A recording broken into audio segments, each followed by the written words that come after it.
پیارے آقا صلی اللہ علیہ وسلم کے پیارے دیوانوں، شرح عقائد کی روشنی کے اندر ولی کی تعریف جو شریعت کے اندر بیان کی گئی، اس تعریف کی روشنی میں اگر حضور مفتی اعظم ہند علیہ رحمہ کی زندگی کا جائزہ لیا جائے تو ہم اس نتیجے پر پہنچتے ہیں کہ یقیناً وہ ولی کامل تھے۔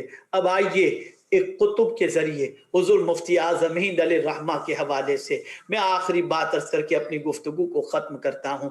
جانتے ہیں میرے پیارے آقا صلی اللہ علیہ وسلم کے پیارے دیوانوں، اعلیٰ حضرت عظیم البرکت امام عشق و محبت کے خلیفہ علامہ ضیاء الدین مدنی رحمت اللہ تعالی علیہ، جو قطب مدینہ 30 سال کی عمر میں مدینہ منورہ پہنچے اور کم و بیش 102 سال کی عمر کے اندر اس دار فانی سے دار بقا کی طرف کچھ کر گئے، اور زندگی مدینے میں پہنچنے کے بعد مدینے کے نام کر دی اور مدینے والے کے نام کر دی، اور وہی پوری زندگی انہوں نے گزاری۔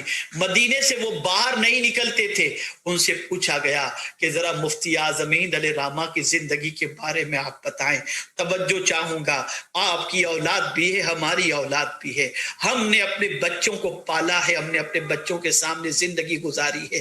آج کا بچہ باپ سے دوست بننا چاہتا ہے، اور آج کا باپ اپنے بیٹے سے دوست بننا چاہتا ہے، لیکن مفتی اعظم ہند کے بچپنے کے حوالے سے، ننھی سی عمر کے حوالے سے قطب مدینہ علامہ ضیاء الدین مدنی رحمت اللہ تعالی علیہ فرماتے ہیں، حضور مفتی اعظم ہند علیہ رحمہ ننھے سے تھے، لیکن کبھی ہم نے ان کو کھیلتے نہیں دیکھا، کبھی ان کو بچوں کے ساتھ لہو و لعب میں نہیں دیکھا۔ ننھے سے حضور مفتی اعظم ہند علیہ رحمہ تھے، لیکن ان کو ہم نے کبھی باپ سے مستی مذاق کرتے نہیں دیکھا۔ جب بھی اعلیٰ حضرت کے سامنے وہ آتے، ادب کے ساتھ کھڑے ہوتے، ادب کے ساتھ بیٹھے ہوتے، اسی وقت ان کا یہ ادب دیکھ کر اور ان کی یہ عادتیں دیکھ کر ہمارا وجدان یہ کہتا تھا یہ وقت کا عظیم ولی ہے، اور مستقبل میں پوری دنیا ان سے نفع حاصل کرے گی۔ اللہ اکبر۔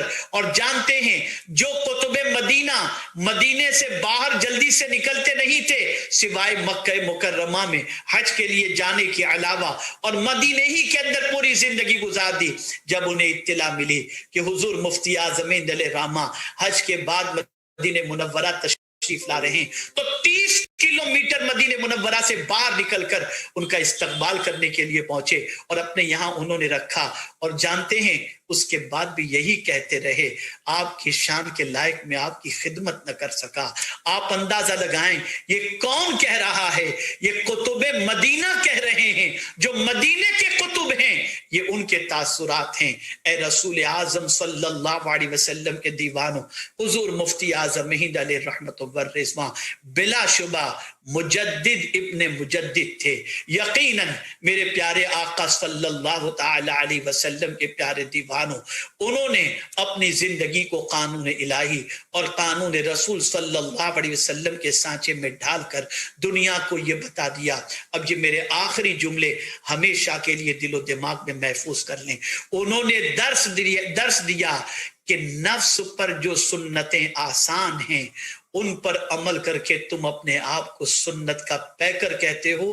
مزہ تو تب ہے جب نفس پر گراں جو سنتیں ہوں اس پر عمل کر کے تم بتا دو۔